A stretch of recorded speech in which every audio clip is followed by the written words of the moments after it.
¿Qué tal, hermanos? Muy buenas noches, Dios les bendice. Es un gusto poder saludarles en esta noche. Damos gracias a Dios que nos permite estar aquí una vez más en esta transmisión de nuestra serie que estamos llevando de la carta del libro de Apocalipsis. Y damos gracias a Dios que nos permite entrar en un nuevo mes, ¿verdad? En el mes de abril. Ya llevamos unos días recorridos, pero hoy 6 de abril vamos a, así como comenzamos el mes, ¿verdad? Vamos a comenzar una nueva carta, que es la carta a Esmirna, ¿verdad? En el libro de Apocalipsis es la segunda iglesia que se le envía esta carta y la vamos a estar viendo a través de estos días. Y así como Éfeso nos llevó un par de enseñanzas, pues lo mismo va a ser con Esmirna. Vamos a estar estudiando esta carta y hoy, a modo de introducción, la introducción a la carta de Esmirna, vamos a estar viendo a grandes rasgos, ¿verdad? Su contexto histórico para poder comprender un poco más lo que Jesús le decía a esta iglesia. Así que vamos a leer Apocalipsis 2:11, capítulo 2, versículo 8, y vamos a leer hasta el 11. Dice de la siguiente manera: y escribe al ángel de la iglesia en Esmirna, el primero y el postrero, el que estuvo muerto y vivió, dice esto: yo conozco tus obras y tu tribulación y tu pobreza, pero tú eres rico, y la blasfemia de los que se dicen ser judíos y no lo son, sino sinagoga de Satanás. No temas en nada lo que vas a padecer. He aquí el diablo echará a algunos de vosotros en la cárcel para que seáis probados, y tendréis tribulación por 10 días. Sé fiel hasta la muerte, y yo te daré la corona de la vida. El que tiene oídos, oiga lo que el Espíritu dice a la iglesia, lo que el Espíritu dice a las iglesias. El que venciere no sufrirá daño de la segunda muerte. Así que nuestro tema del día de hoy es una introducción a Esmirna, ¿verdad? Y lleva también por título: Jesús sabe y conoce tus sufrimientos. Podemos ver que la ciudad de Esmirna, entonces decíamos que esta ciudad de cierta manera era rival con Éfeso. ¿Por qué? Porque eran rivales, porque competían por el título de primera ciudad de Asia, ya que Esmirna era más grande, o era grande en su contexto geográfico. Era una ciudad grande con un importante puerto y una bahía bien protegida. Esmirna estaba situada a unos 56 kilómetros de Éfeso, es por eso no era tan distante de ello, y era la competencia que ellos tenían ahí. Y como esta tenía mucha actividad comercial, debido a que la bahía y el puerto eran la salida natural de productos de una fértil comarca. Esmirna fue también una de las primeras ciudades en dar culto al emperador, y además mereció el que edificaran ahí, ¿verdad?, un templo con esta misma finalidad, con la finalidad de que le rindieran adoración. Esmirna fue también, o se podía enorgullecer de ser leal a Roma desde antes que la región en su totalidad reconociera, mejor dicho, la supremacía del Imperio Romano. En esta rica ciudad, en aquel centro estratégico de paganismo, empezó una pequeña iglesia. Así que en esta ciudad de Esmirna, en el centro, en medio del paganismo, comenzó una pequeña congregación cristiana, la cual no se sabe de quién fue o quiénes fueron los fundadores, pero que podemos arriesgarnos en suponer que fue Pablo en uno de sus viajes misioneros y que fue parte del trabajo de Pablo. Entonces, Esmirna fue, pudiéramos considerar lo que fue el trabajo de Pablo durante su estancia en Éfeso, alrededor de 3 años que él estuvo ahí. Y Esmirna era una ciudad con muchas arboledas, con muchos árboles cuya resina era producida, se producía una resina que era un caucho aromático, entre marrón, rojizo, más o menos las tonalidades de esta resina, y que era muy parecida a la mirra, o llamado mirra también. La palabra mirra en el griego se lee Esmirna con S, sin la E, Esmirna, ¿verdad? Aparece en el Nuevo Testamento también como uno de los presentes, podemos encontrarlo ahí, como uno de los presentes que los sabios de Oriente ofrecieron a Jesús. Y también podemos encontrarlo como un ingrediente para embalsamar, ¿verdad? Y que lo usó Nicodemo para enterrar a Jesús. Lo podemos ver esta historia en Mateo 2, capítulo 2, versículo 11, y en Juan 19, 39. Dentro de su población, Esmirna, ¿verdad?, tenía una población alta en número de judíos, es decir, había muchos judíos, y que se les menciona como una fuerte o como un fuerte hostil para la iglesia cristiana o la iglesia local. Calumniaron a los primeros cristianos, se llamaban a sí mismos judíos, pero que en realidad pues eran o pertenecían a la sinagoga de Satanás. Y estos judíos instigaron la persecución de los seguidores de Cristo, aunque no sabemos o no se sabe con exactitud cuál era el motivo de tal coraje, cuál era el motivo de tal oposición contra la iglesia. Mientras los miembros de la iglesia de Esmirna eran pobres, pues los judíos eran ricos.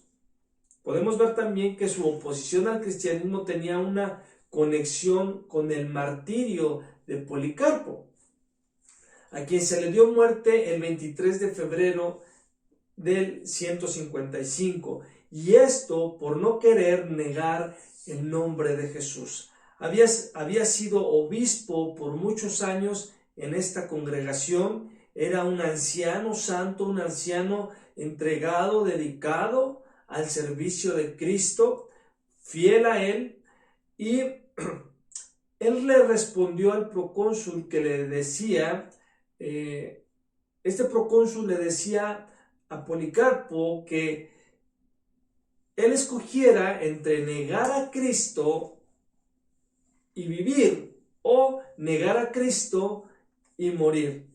Pero Policarpo dijo: he servido a Cristo por 86 años y nunca me ha hecho nada malo. ¿Cómo puedo blasfemar a mi rey que me ha salvado? Por esta contestación que Policarpo dio, el procónsul lo condenó a morir en la hoguera. Y la historia nos narra que los judíos fueron los primeros en recoger leña para dicha hoguera. Tan era así el odio, tan era así la oposición que había de parte de los judíos. Y esto, aunque era sábado, ¿verdad?, con deliberación cargaron sus leña y transgredieron la ley, porque recordemos que el sábado era un día que no se podía hacer nada, y los judíos buscaron leña para prender la hoguera donde Policarpo fue muerto. Así que la palabra Esmirna significa amargo, y es casi idéntica a la palabra mirra. Y esta palabra nos recuerda que el pasaje que podemos encontrar en Ruth de Noemí, ¿verdad?, donde Noemí le dice a sus nueras: no me llamen Noemí, que significa agradable, ella les dice, llámenme Mara, que significa amargura, porque la vida había sido dura con ella, había sido amarga para Noemí. Entonces la mirra es un ingrediente muy valioso que se utiliza en la fabricación de perfume y para hacer incienso también, incienso también usaban esta mirra para esas dos finalidades, entre otras. También se utilizaba para embalsamar a los muertos y como resultado pues llegó a estar asociada siempre con el sufrimiento y con la muerte. La mirra se produce mediante el uso, ¿verdad?, de un cuchillo donde se corta en el árbol, en el arbusto, y pues obviamente le brota ahí la resina, pero que cuando esta resina sale tiene un sabor amargo, pero también tiene un aroma fragante. Entonces, la iglesia en Esmirna, relacionada con la palabra mirra, es una iglesia sufrida. Había sido una iglesia golpeada, había sido una iglesia herida por una amarga persecución. Pero como resultado de todo esto, había una fragancia que liberaba a esta iglesia, ¿verdad? Y esta fragancia era dulce aroma delante de Dios. Entonces, esta iglesia, a pesar de que había sido perseguida, lo que ella transpiraba era un dulce aroma agradable delante de Dios. Y esto es algo interesante porque de la mirra, a diferencia de la mirra, la mayoría de otras resinas que se pueden encontrar, la mirra tiene algo muy peculiar. La mirra es algo que cuando se va quemando, esta mirra se expande y brota cuando se quema, a diferencia de las otras que cuando se queman se diluyen, se disuelven, desaparecen. La mirra no es así. La mirra lo que hace es que brota y se expande. Y esto es un gran comparativo de lo que el sufrimiento hace en la iglesia de Jesucristo. El sufrimiento que se puede producir por una prueba, por una aflicción que Dios puede mandar a nuestro cuerpo y a nuestra vida, es algo que se expande, es algo que va a brotar, ¿verdad? No va a ser algo que nos va a consumir hasta desaparecernos. Eso es una nota importante. Entonces, en la iglesia, recordemos que es la iglesia perseguida, Esmirna es la iglesia perseguida, es la iglesia más sufrida, la que a menudo es la iglesia, pero que la que a menudo es la iglesia más pura. Es algo que podemos notar dentro de estas cualidades y de lo que pasaba a esta iglesia.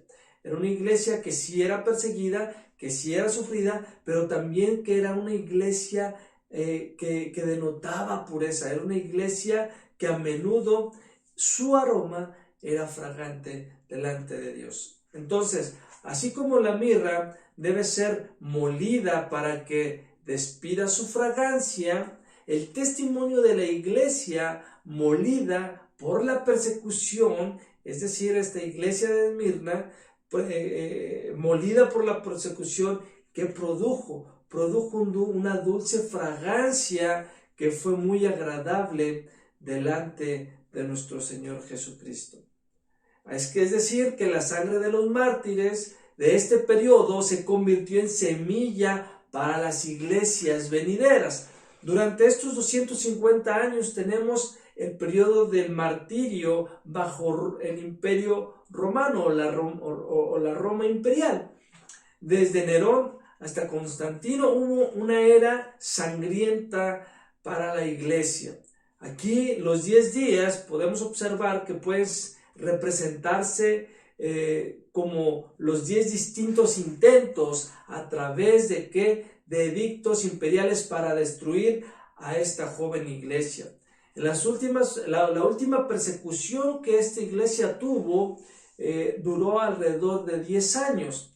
El número 10 también puede significarse que Dios está reconociendo que aún el sufrimiento tiene sus límites. El número 10 puede representar esto, y que esto nos marca que aún ese sufrimiento no es para toda la vida, tiene un límite. Entonces, estas persecuciones que sufrió la iglesia desde el 64 después de Cristo hasta el 312 después de Cristo, pues fueron varios emperadores que estuvieron persiguiendo constantemente a la iglesia, y uno de ellos fue Nerón, Domiciano, estos 10 emperadores, Trajano, Aurelio, Severo, Máximo, Decio, Valeriano, Aurelio y Diocleciano. Fueron estos emperadores los que estuvieron en todo este tiempo, durante este periodo, pues persiguiendo a la iglesia.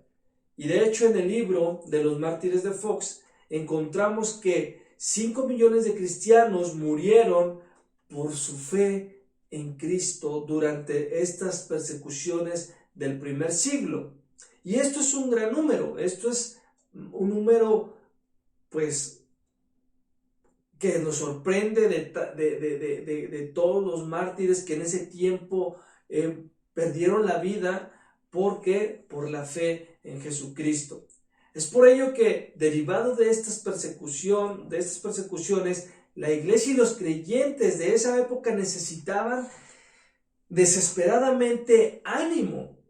¿Por qué? Porque al ser perseguidos, al ser muertos, pues ellos querían que se les diera una palabra de ánimo, necesitaban una perspectiva, ellos necesitaban una esperanza, necesitaban la seguridad o saber que ellos podían estar seguros de que Dios estaba todavía en su trono y que lo que les estaba pasando pues era con un propósito y que ese propósito se iba a cumplir. Entonces ellos necesitaban saber que Dios todavía estaba en control de todo, que Dios no los había olvidado y que Él tenía ese plan y que tenía, ¿verdad?, ese propósito que se iba a cumplir aún en medio del sufrimiento.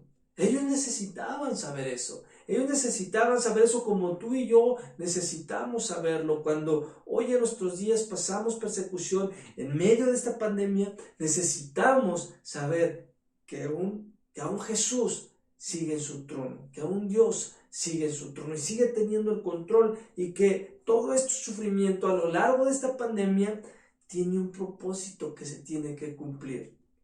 Así que esta carta de Esmirna es una carta que va dirigida a una iglesia perseguida.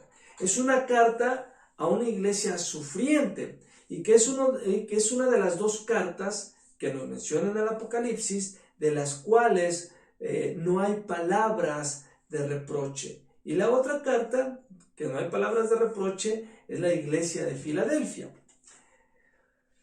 la cual pues, estaremos viendo más adelante, y que así como vamos a desarrollar la carta de Esmirna, iremos viendo también la iglesia de Filadelfia y las demás iglesias. Pero esto es un recordatorio de que Dios sabe cuándo dar reprensión y cuándo es el momento de dar ánimo, dar aliento. Entonces, esto es un recordatorio de parte de Dios. ¿Por qué? Porque no todo el tiempo es reprensión. No, o sea, hay tiempos donde Dios habrá reprimenda para nuestras vidas, pero también habrá momentos donde Dios nos dará ánimo, donde Dios nos dará ese aliento. ¿Sí? ¿Por qué? Porque Él sabe, y con esto quiero terminar esta introducción a esta carta de Esmirna. Él sabe lo que necesitas y cuándo lo necesitas, hermano. Él lo sabe. Él no está distante, Él no está ausente de tus necesidades. Él no lo está. Él sabe lo que está pasando en tu vida el día de hoy. Él sabe, Él no lo ignora. Y el deseo del corazón de Dios, Cuando tú estás sufriendo, cuando tú estás pasando por persecución, cuando tú estás pasando por desánimo, por soledad y sufrimientos, y pareciera que a nadie le importa lo que te pase, el deseo del corazón de Dios es consolarte, es consolarte. Así que no temas ni desmayes, no te desanimes, no te desalientes, porque el Señor está ahí contigo, el Señor va delante de ti. Él estará contigo, Él no te fallará ni te abandonará. Él no te va a abandonar. Él sabe, Él conoce tu sufrimiento, no lo ignora. Y es por eso que Deuteronomio 8 dice, no temas ni te desalientes, porque el propio Señor irá delante de ti. Él estará contigo, no te fallará, ni te abandonará. Entonces, hermano, Dios conoce todo lo que nos sucede. Y Él está en control. Él te sigue diciendo, yo sigo en mi trono. Amén. Y esta introducción es para que vayamos entendiendo y comprendiendo lo que Dios tiene para nuestras vidas. Así que vamos a orar en esta noche. Señor, te damos gracias en esta noche en el nombre de Jesús.